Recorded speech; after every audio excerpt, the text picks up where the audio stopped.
Bonsoir à tous et bienvenue sur Provision TV pour notre émission Et si on en parlait. Aujourd'hui, on est un peu sur un plateau de chaînes de télé qui traitent de sujets musicaux, je dirais, parce qu'il y a un son qui rive dans ma tête et c'est les trois mots sur lesquels on s'est séparés la semaine dernière, tangent et argent. Je ne sais pas chanter peut-être, mais il y a quelqu'un avec moi qui sait chanter, même si aujourd'hui on ne le reçoit pas dans ce cadre-là, c'est le pasteur Gélil Dorego. Bonsoir pasteur. Bonsoir Karen, et j'atteste que vous savez chanter. Merci, merci. Pas comme vous, certainement, mais bon, j'y arriverai un jour.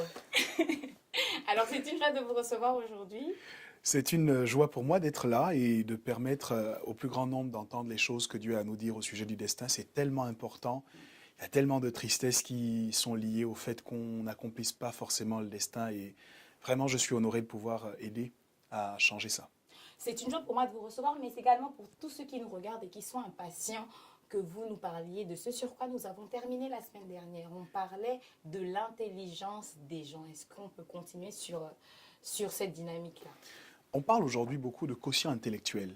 Et le quotient intellectuel, de mon point de vue, n'est pas uniquement lié au diplôme, à la capacité qu'on a d'apprendre les choses qui sont dites à l'école. Il y a pour réussir la vie, il y a pour accomplir son destin, une intelligence dont nous devons faire preuve dans trois domaines fondamentaux. L'intelligence des temps, qui consiste à savoir exactement ce qu'il faut faire, quand il faut le faire, en observant les signes, en observant les facilités que Dieu crée autour de nous. L'intelligence des gens, qui nous permet de savoir comment nous devons nous comporter avec nos semblables, avec ceux que nous sommes emmenés à côtoyer, et l'intelligence de l'argent. Et nous allons en parler certainement tout à l'heure, mais au sujet de l'intelligence des gens, nous avons montré combien il était important de savoir gérer nos relations, savoir avec qui marcher, savoir quelles sont les relations qu'il fallait entretenir, quelles sont les relations qu'il fallait rompre, savoir comment se comporter dans l'environnement où nous sommes emmenés à côtoyer d'autres personnes. À ce sujet, d'ailleurs, il y a Luc, chapitre 16, qui nous rapporte la parabole de l'économe infidèle. Un homme qui était sur le point de perdre son emploi parce que, justement, il n'avait pas correctement administré les biens de son maître. Et c'est intéressant de voir que lorsqu'il sait qu'il va perdre son emploi, l'économe infidèle va aller chez les différents débiteurs de son maître et va leur faire un certain nombre de facilités, de largesses, en projetant que certainement quand il sera dans le besoin, ces gens-là seront en capacité de lui venir en aide. Voyez-vous, il y a des gens qui n'ont pas forcément les meilleures capacités au monde, mais qui savent à quelle porte frapper pour obtenir de l'aide quand ils sont dans le besoin. Pourquoi ? Parce qu'ils ont un bon réseau, ils ont un grand nombre de relations. Et là, quand nous parlons de l'intelligence des gens, je ne suis pas en train de dire que la Terre entière devrait être notre amie. Ça devient possible notamment avec les réseaux sociaux. On peut en avoir 5 000, 10 000, mais dans tous les cas, on ne doit pas avoir le même niveau d'intimité ou de proximité avec les gens. En revanche, il faut savoir conserver des relations, avoir des relations amicales, des relations fraternelles, des relations professionnelles. Tous ces domaines-là, nous devons savoir les administrer avec sagesse, avec l'intelligence des gens. Donc, l'intelligence des gens, c'est aussi, comme vous le disiez tout à l'heure, c'est avoir un réseau. Et pour avoir un réseau, il faut bien se comporter et pas avoir un caractère de cochon. Totalement. Moi, j'ai vu des gens qui ont vraiment des capacités exceptionnelles, mais personne n'a envie de travailler avec eux, personne n'a envie de s'associer à eux, parce qu'on sait qu'ils sont mesquins, on sait qu'ils sont méchants, personne n'a envie de les fréquenter. Et c'est malheureux, parce que si vous avez besoin des gens pour accomplir votre destin, il y a quelqu'un qui a dit « seul on va plus vite, à deux on va plus loin ». Et puis l'Ecclésiaste va renchérir en disant deux valent mieux qu'un, parce que si un tombe, l'autre peut le relever. Et donc on a besoin les uns des autres, on a besoin de chacun pour pouvoir accomplir son destin, on a besoin d'avoir quelqu'un qui nous soutient, quelqu'un qui nous conseille, quelqu'un qui nous dit la vérité. Et malheureusement, si on a un caractère qui repousse tous ceux qui viennent vers nous, en repoussant ces gens, on repousse aussi souvent les opportunités que Dieu nous envoie d'aller un peu plus loin dans notre destinée. Vous l'avez dit la dernière fois, et j'ai trouvé que c'était un exemple très pertinent de dire qu'en fait, nous sommes tous un peu comme des directeurs des ressources humaines. Dans l'entreprise destinée que chacun d'entre nous a créée, que Dieu nous a donnée, il y a des personnes que Dieu veut nous voir faire fonctionner en harmonie.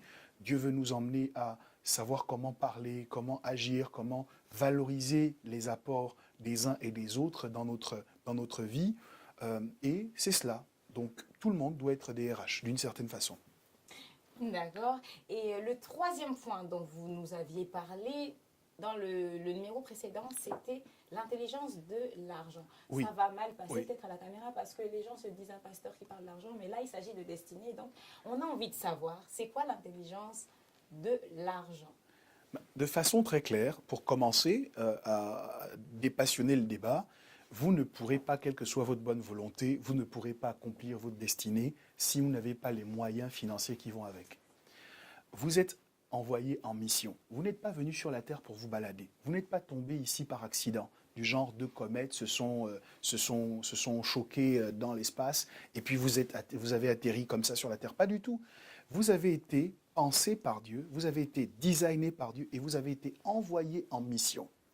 Et quelqu'un qui est envoyé en mission est envoyé avec ce qu'on appelle des frais de mission. Vous ne pouvez pas réussir à vous faire héberger correctement si vous n'avez pas les moyens ou les ressources qu'il faut pour vous faire héberger. Et donc, il y a des ressources financières que Dieu met à notre disposition. L'argent que nous sommes appelés à gagner sur la terre, c'est de l'argent qui doit soutenir la mission pour laquelle Dieu nous a envoyés. La seule chose, c'est que quand nous sommes nés, nous n'avions pas avec nous une enveloppe. Mais Dieu a dispatché dans notre parcours sur la terre des opportunités de gagner des ressources financières et nous devons avoir l'intelligence qu'il faut pour savoir correctement les administrer. Donc, parler d'argent, ça n'est pas un gros mot, ça n'est pas un sujet tabou, bien au contraire. Si on veut emmener les gens à accomplir leur destin, il faut aussi les faire asseoir à un moment donné et leur demander comment tu gères l'argent que Dieu te permet de gagner. Moi, je sais qu'on a des gens qui ont plein de bonne volonté. Ils ont une inspiration, une idée d'entreprise, par exemple, et on est convaincu que s'ils réussissent à le mettre en œuvre, ce projet va leur rapporter beaucoup de succès, beaucoup de réussite. Mais pour commencer cette activité, ils ont besoin d'un capital de départ. Et donc, il y a des destins qui sont bloqués parce que le capital de départ n'a pas été réuni, ou plutôt on n'a pas eu l'intelligence de gérer correctement les capitaux qui étaient mis à notre disposition au départ. C'est important que vous sachiez que si vous n'apprenez pas à gérer votre argent, vous ne pourrez pas réussir à accomplir votre destin. Si vous allez avec vos frais de mission,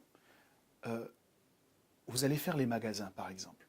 Vous dites, j'ai une enveloppe de frais de mission et ça tombe bien, il y avait un magnifique sac dans telle galerie que je vais aller enfin acheter.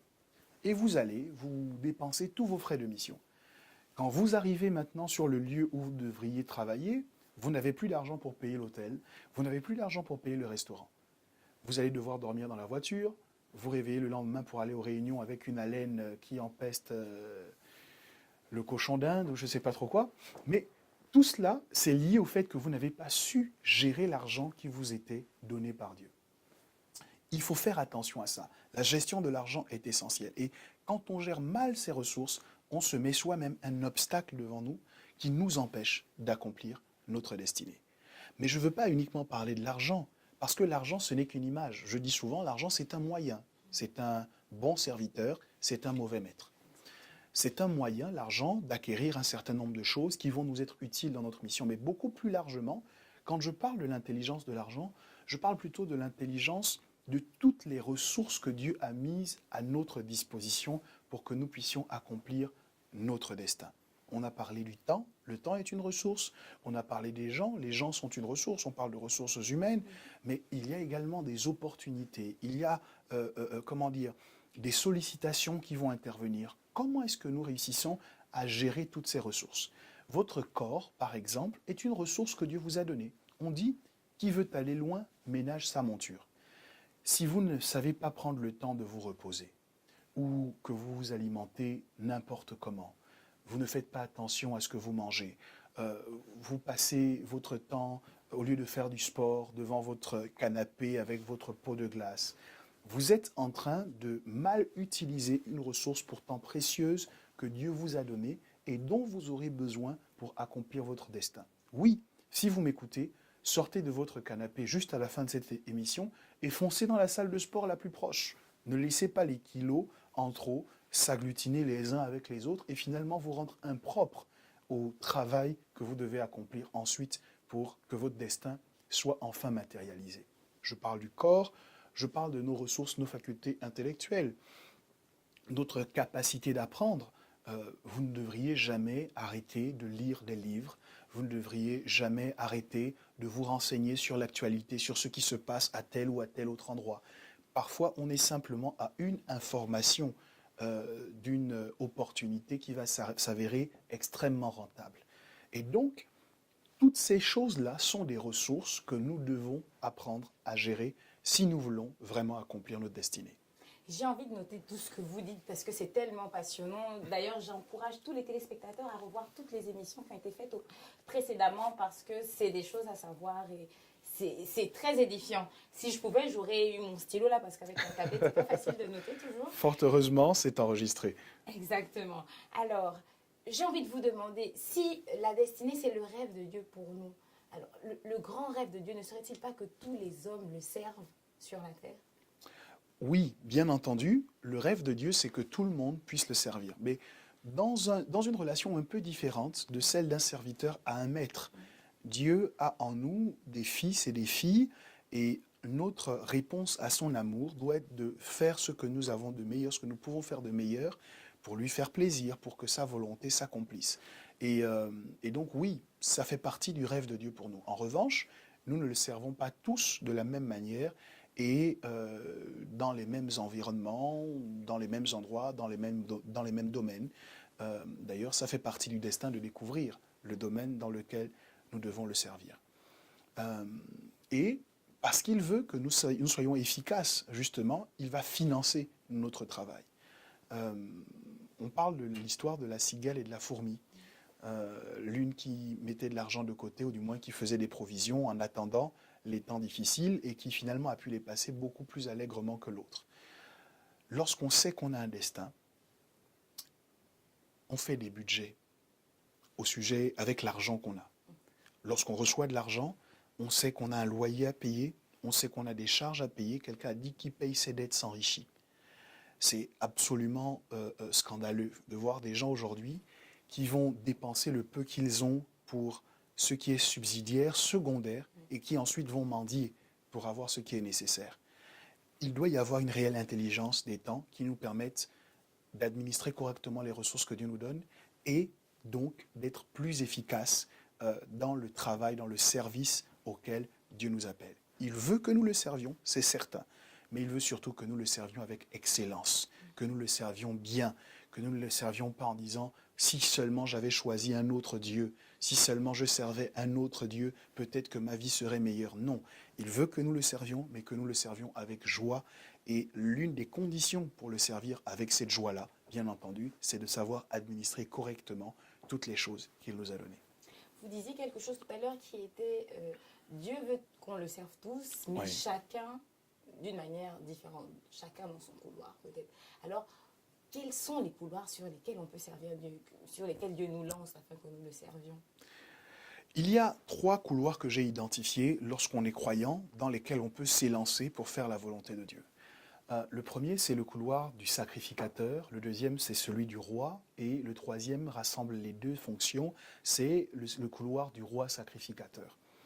C'est une indication importante aussi pour notre destin, parce qu'il y a des gens qui m'ont demandé, pasteur, moi je veux bien être un bon chrétien, je veux bien accomplir mon destin, mais je n'ai pas toujours le temps de venir à l'église, je n'ai pas toujours le temps d'écouter les prédications, je n'ai pas toujours le temps de méditer la parole, parce que je suis occupé sur d'autres choses. Est-ce que je dois laisser ce que je suis en train de faire pour me consacrer pleinement à la vie d'église? Il y a des réponses à ces questions-là, et elles se trouvent justement dans la clarification au sujet des 3 couloirs dans lesquels le croyant doit s'engager. Est-ce que vous pouvez nous éclairer justement au sujet de ces 3 couloirs? Vous parliez de sacrificateur, de roi et de roi sacrificateur. Alors pour commencer, on parlera du sacrificateur. Oui, Karen. Alors le sacrificateur, c'est pas une expression que j'invente, elle fait partie de l'ancienne alliance. Lorsque Dieu va instituer le service dans le tabernacle avec Moïse, il va y avoir dans la tribu de Lévi, en fait la tribu de Lévi les descendants, les fils d'Aaron par exemple, Aaron et ses fils, vont recevoir la fonction du sacerdoce. En d'autres termes, c'est eux qui seront chargés en Israël de recevoir les holocaustes, les offrandes que les enfants d'Israël apporteront pour le pardon de leurs péchés par exemple. C'est Aaron et ses fils qui vont les recevoir et qui vont les présenter à Dieu. Et lorsqu'on parle de la sacrificature, on parle de tout ce qui est lié uniquement à un service tourné vers le temple, dans le temple. Et il y a aujourd'hui des gens dont c'est le destin de s'occuper exclusivement de ce qui se passe à l'intérieur du temple. Le Nouveau Testament nous parle des personnes que Dieu a données à l'Église. En général, quand on parle de donner, on parle d'une chose, mais là on parle d'êtres humains. C'est Éphésiens 4, 11 qui dit « Et il a donné les uns comme apôtres, pasteurs, prophètes, docteurs, évangélistes, pour le perfectionnement des saints en vue de l'œuvre du ministère. » Et on voit que ces gens ont été donnés, non pas simplement à la société, mais ils ont été donnés à l'Église. Leur travail doit s'orienter vers le temple. Mais, et peut-être que nous en parlerons une autre fois, ce n'est pas la seule catégorie de croyants, ce n'est pas le seul couloir dans lequel Dieu peut nous emmener à nous engager. Effectivement, nous en parlerons la semaine prochaine parce que notre émission s'achève maintenant. Je remercie toutes les personnes qui contribuent à faire que cette émission soit diffusée sur Internet, notamment la régie qui est toujours avec nous. Merci la régie. Et vous qui êtes chez vous, je vous remercie également de nous regarder, de prendre le temps de nous regarder. C'est enrichissant pour vous, mais pour nous également, pour moi particulièrement. Alors je vous dis, ne partez pas, restez connectés. Merci Pasteur Gély. Restez connectés. Et on se retrouve bien évidemment la semaine prochaine. À bientôt.